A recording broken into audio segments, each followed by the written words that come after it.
Hello and welcome. This is Demon and you are watching Demon Story Time. My dear subscribers and new channel members, thank you so much for your for your subscription, for your likes, comments, for your donation, any kind of support to my channel. It's very appreciated. Thank you so much. And for donation, you can find information down in the comments. So, today we continue to read this lovely fairy tale.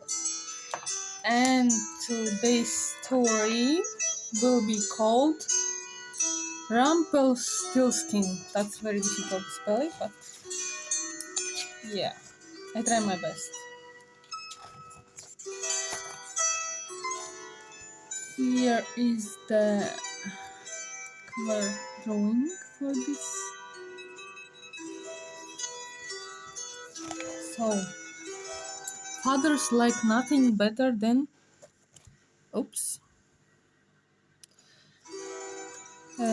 better than to talk about their children, to show them off, to sing their praise. Miller Thumb talked about his daughter all the time. In fact, he boasted and bragged and begged to embroider the truth. My Polly sweeps up the mill every night. True. My Paul spins out her wheel every morning. True. In fact, my Paul can spin straw on that wheel of hers.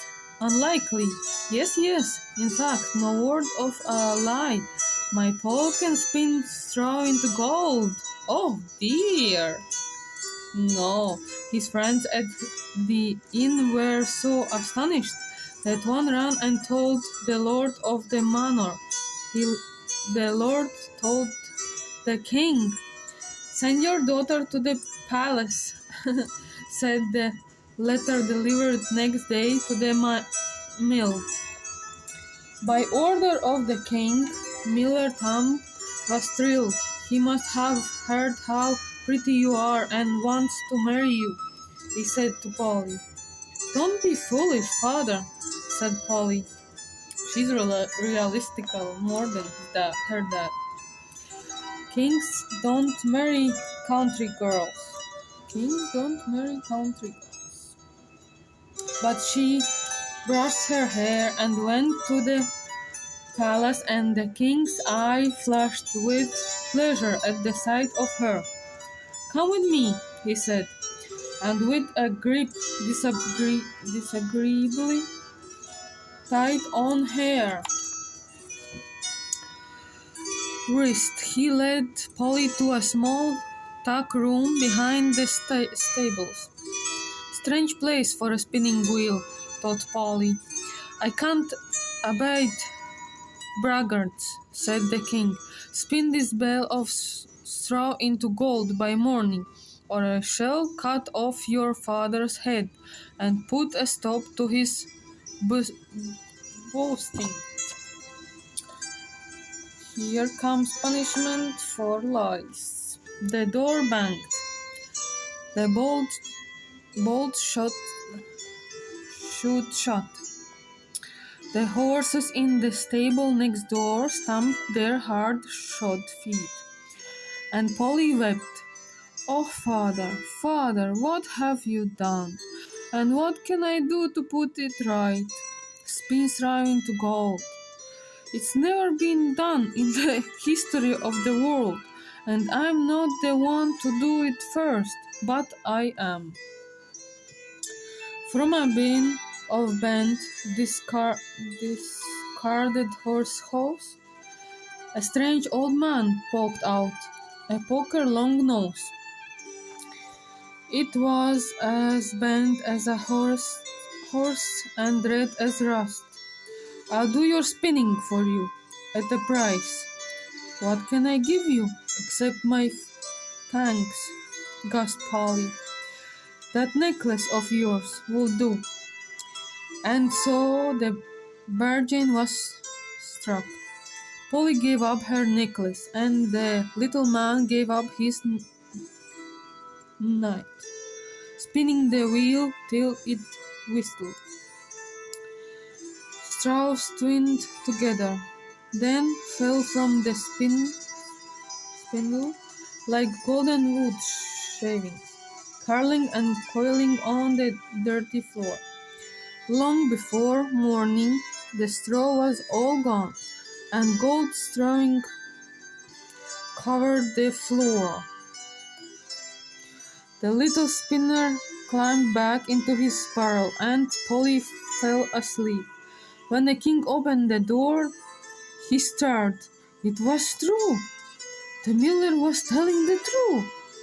He was sorry now that he had given Polly only one bale of straw to spin. Come with me, and with a great disagreeable tight on her arm again, he led her to the royal serving room. Strange place for a haystack, thought Polly, as men with pitchforks piled 20 bales of straw in the center of the room. Spin all this into gold before morning, said King, or I'll cut off your father's head, and yours too. You see, the king was as fond of gold as the miller was of boating. Man, the door slammed, the bolt shut. The courtiers in the room next door sniggered and shuddered and went away, and Polly wept. Oh, father, father, what have you brought me to? And how am I to get myself out of it? Spin straw into gold. I'd need the luck in a barrel of horse hose to do that. But I wouldn't say, said a voice. Out of the coals scuttled wiggled the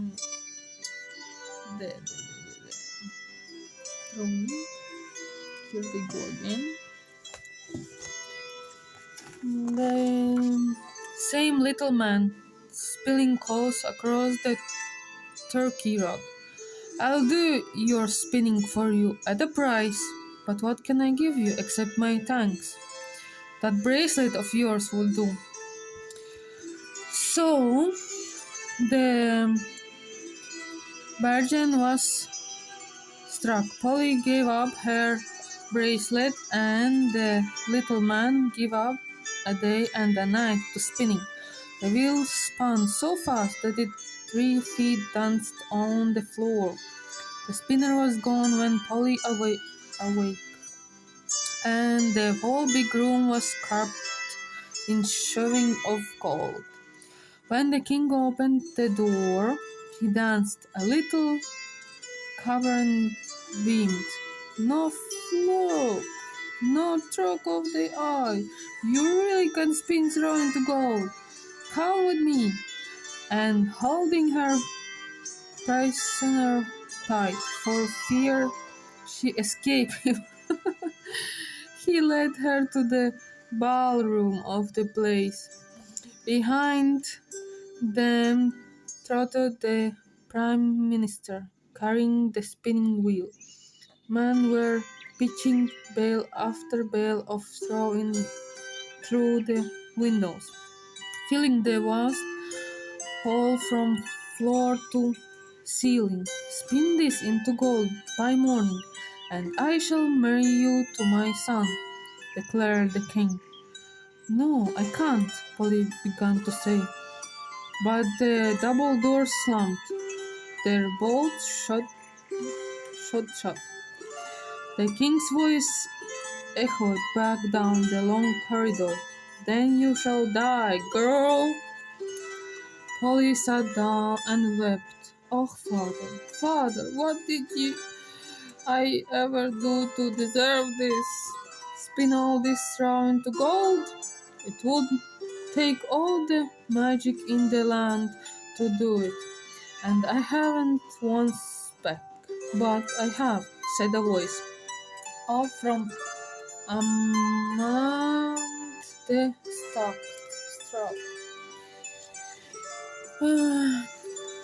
Like a hamster em- emerging from its nest, burrowed the ugly little man, cracking his skillful finger joints. I'll spin all this and make you the princess bride. At the price, Polly looked down at her bare arm, touched her bare throat. I've nothing but my pinafore and petticoat to give you, she said. Don't want them. A kiss, then. Oh, tricky man. Save it for the prize. My thanks then. What else? A promise. Promise to give me whatever you hold in your arms on the happiest day of your life, and I'll spin the straw into gold. Polly thought of her wedding. Isn't that the happiest day of any girl's life? She thought of the wedding bouquet she would be holding that day and imagined tossing it to the little goblin. So the bargain was stuck. Polly gave her promise, and the little man gave his all to spin the straw. Gold fell like shaving from a ladder, and the spinning wheel turned so fast that its three little feet were pegs in the polished floor. Its spokes whistled, and its hump threw out sparks, but unspun straw still poured over them both in sweet-smelling cliffs. Just as morning light crept in at the window, just as the king's steps echoed down the corridor, the last thread of gold pricked from the spindle, and the goblin disappeared in a flake of golden chaff.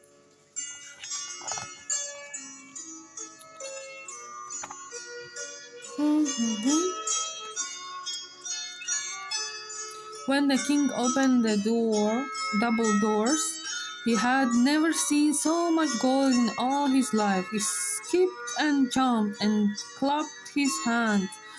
Excellent! You shall marry my son and spin gold for him every day of your life. How wonderful! Fortunately, the bride had other ideas of married life. My bride will never sully her hands with spinning, he said, caressing Polly's fingers in a most agreeable way. In fact, he was a wonderful husband in every respect, and their wedding was the happiest day of Polly's young life. But although she peered around from the church steps, cradling her bucket, looking for the little spinner, she saw no sign of him, no poker nose, no squint, no long crackling fingers. The old king died, and the prince became king, Polly his queen. Polly forgot all about her bargain.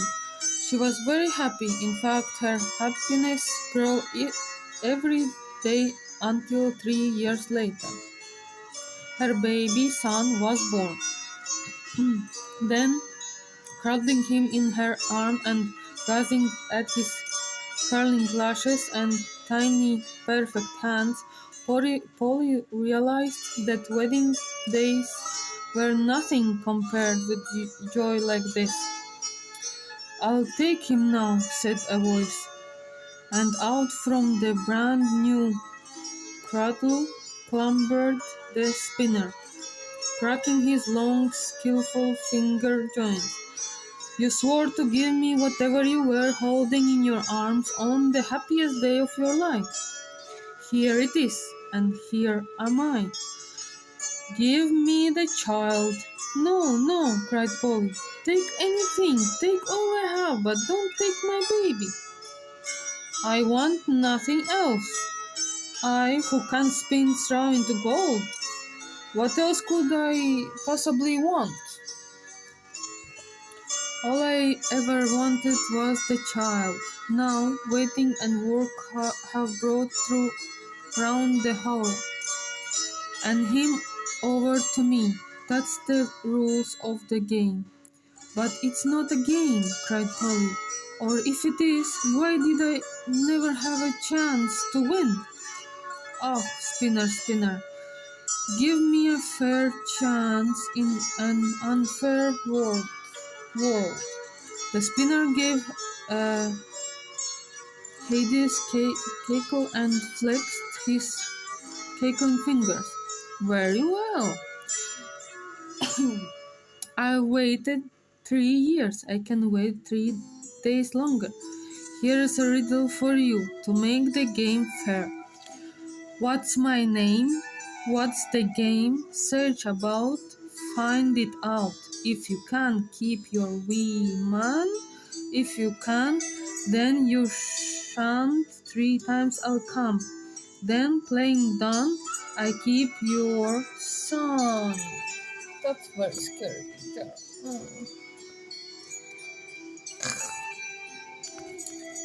Naughty creature wants her baby. Turning a single cartwheel, he disappeared, leaving a smell in the air like rotting straw. Polly called out the army and had them search the town. They emptied every barrel of horse, every scuttle, and pulled apart every harriet in the realm.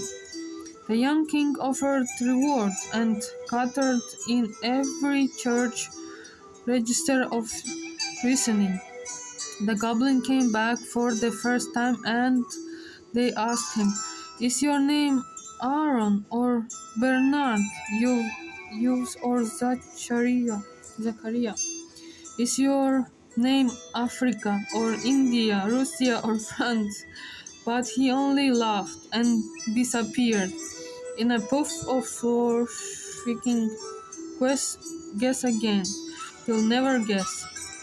The king posted suggestion boxes on every street corner, and the people who loved their new king and queen dearly thought of all the names they had ever heard. The goblin came back for the second time, and Polly asked him, "Is your name horse or monkey or lion? Is your name pixie or elf or goblin?" But the spinner only laughed and disappeared in a sprinkling of crumbs, squealing, "Guess again. I'll never guess. You will never guess." In disappear.